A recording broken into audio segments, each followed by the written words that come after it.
Hello? Uh, the silence has been loud, hasn't it? That absence where conversation used to be, where messages used to light up your screen, where a voice used to fill your ear, and now there's just nothing. Empty space where a person used to exist in your daily life. And you've been sitting with that emptiness, maybe by choice, maybe because you had to. Maybe because continuing to speak was causing more pain than the silence does. I'm Anna, and if you felt pulled to this reading, I think you're still connected to someone you're no longer speaking to. And I think you might be sensing that something's shifting in that silence. Something's moving beneath the surface of no contact. So let me share what I'm picking up on. There may be energy building around communication with someone you've cut contact with, or someone who cut contact with you. Either way, there's this sense of a message that wants to come through, information that wants to be shared, words that have been forming in the silence. Take what resonates here. This reflection is about what you might already be feeling. You remain in control of your choices, always, including whether you receive communication or how you respond to it if it comes. Let me paint you a picture. You're going about your day, and their name crosses your mind. Not in the obsessive way it did at first, but in that quiet, observational way, like noticing a familiar landmark as you drive past, and you wonder if they think about you too. You wonder if the silence sits heavy for them the way it sometimes does for you. You wonder if they've picked up their phone to reach out and then put it back down. Like maybe you've done. Have you been having those moments, those quiet wonderings about what's happening on the other side of the silence? I feel like you may be in a period where the no contact is serving a purpose. It's creating space. It's allowing things to settle. It's giving both of you room to process without the complication of constant interaction. And that space might be necessary, even if it's uncomfortable, even if part of you wants to break it. But here's what I'm also sensing. Space doesn't always mean permanent distance. Sometimes it's just a pause, a reset, a chance for perspectives to shift before reconnection happens. Hold on. Let me slow down for a second because I want to acknowledge something.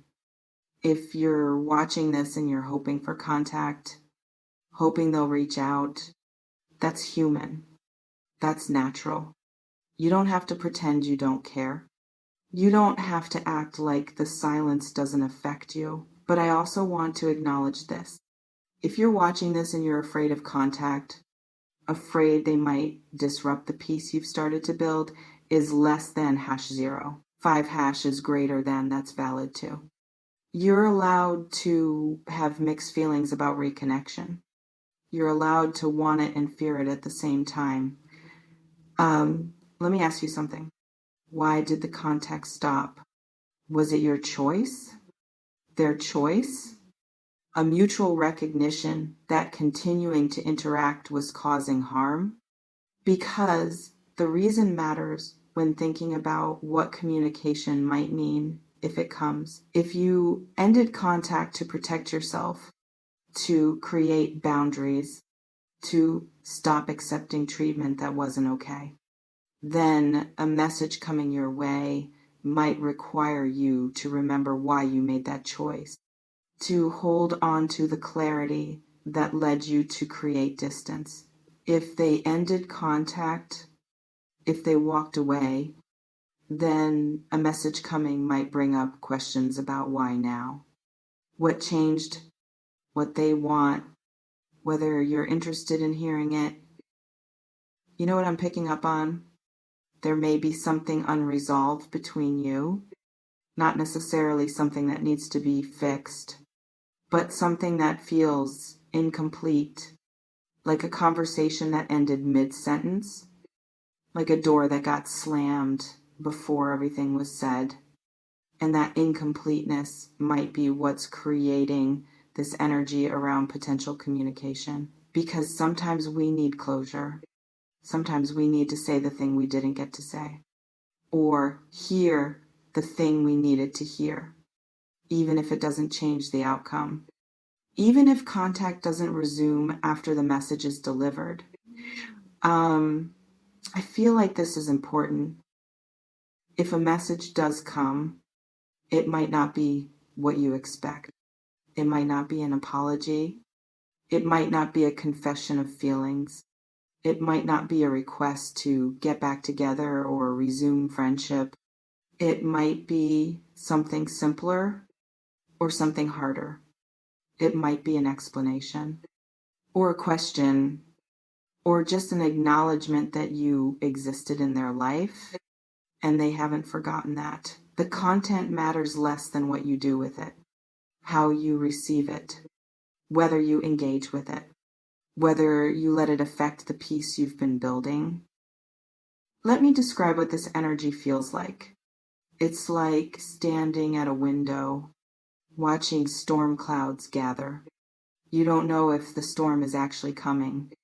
You don't know how intense it might be, but you can feel the electricity in the air, that charge that comes before something breaks open. That's the feeling around potential communication right now. Anticipatory, uncertain, but present. Have you been feeling that? That sense of something building? Let's sit with this for a moment. What would it mean to you if they reached out? Not what you think it should mean, but what it would actually mean to you in your body, in your heart.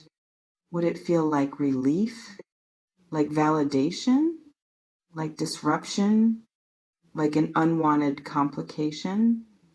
Is less than #0. 5# is greater than like an opportunity, like a threat to your healing, because your honest response to that question, that tells you something about where you are in your process, about whether you've genuinely moved on or whether you're still holding space for them. Let me ask you something else, and maybe drop your thoughts in the comments. What would you want them to say if they did reach out? What message would actually matter to you? What words would make the contact feel worthwhile instead of just confusing? Because I think sometimes we want contact, but we don't actually want what contact might bring. We want the fantasy of what we hope they'll say, but the reality might be different. Less satisfying, more complicated.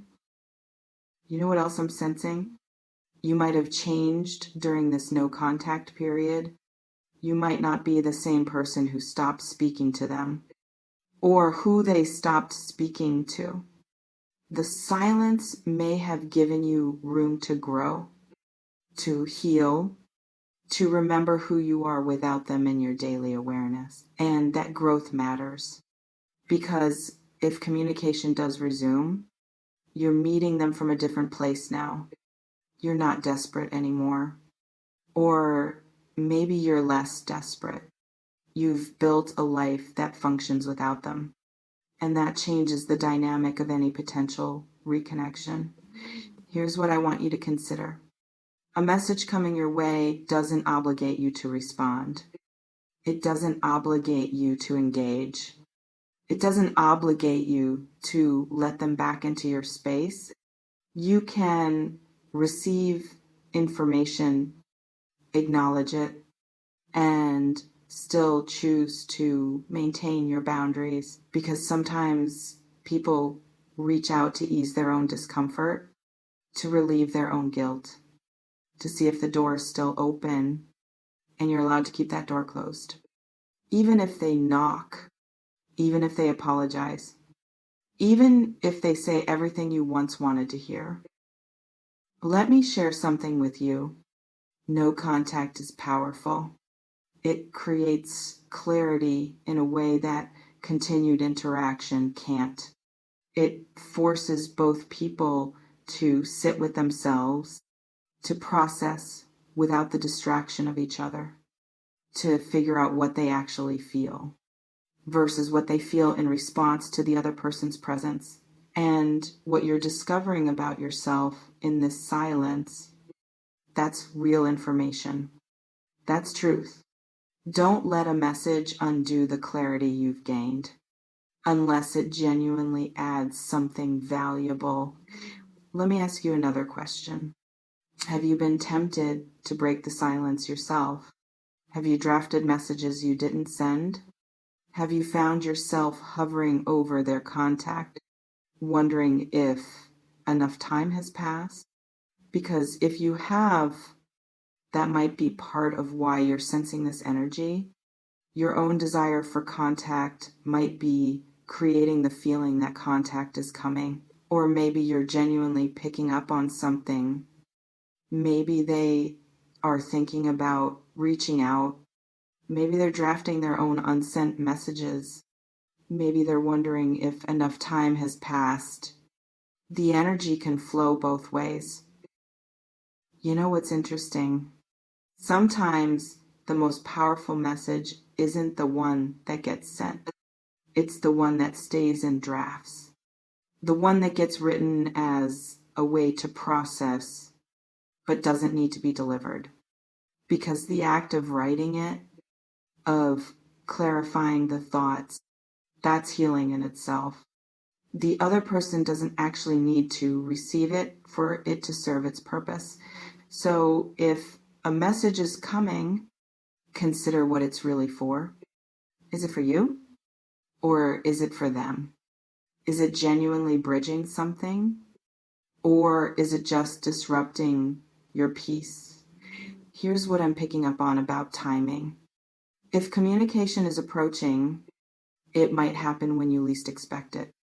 Not because there's magic involved, but because that's often when people finally gather the courage, when their need to say something outweighs their fear of how it will be received. Or it might happen when you finally stop checking for it, when you've finally released the anticipation, when you've made peace with the possibility that you might never hear from them again. That's often when the universe has a sense of humor about these things. Let me offer you something. Permission to be okay either way. If they reach out or if they don't. If you respond or if you don't. If this leads to reconnection or if it doesn't. You can hold it all lightly. You can let it unfold without attaching your worth to the outcome because you're whole regardless. You're healing regardless. Your life is moving forward regardless. A message from them doesn't change your fundamental value or trajectory. It's just information. And you get to decide what to do with it. Here's one more question. What would closure actually look like for you? Does it require hearing from them? Or can you create it for yourself? Because sometimes we give other people too much power over our healing. We wait for them to say the thing or do the thing that will finally allow us to move on. When we could choose to move on anyway. Drop a comment if you've been waiting for closure from someone, because I think that's where a lot of people get stuck, in waiting for permission to heal instead of just healing. Take what resonates from this reading, leave what doesn't, and remember that you remain in control of your boundaries, of your responses, of whether you let someone back into your space. A message may be coming your way from someone you're no longer speaking to, or maybe it won't. Maybe what you're sensing is your own readiness to either receive communication or to fully let go of waiting for it. Either way, you get to choose how you respond. You get to choose what serves your highest good. Trust your inner knowing. Trust that you've created this distance for a reason. Trust that if it's meant to dissolve, it will happen naturally. And trust that if it's meant to remain, you have the strength to honor that too. Thank you for being here. Thank you for respecting your own boundaries. Thank you for doing the hard work of healing in silence. You're exactly where you need to be. In the quiet, building yourself back. And that's powerful. I'll see you in the next one. Take care of yourself. Your peace matters more than any message. Remember that. I don't sell futures. I build architects. Not predictions, just the naked truth for the hard ones. Stay magic. Stay in the now.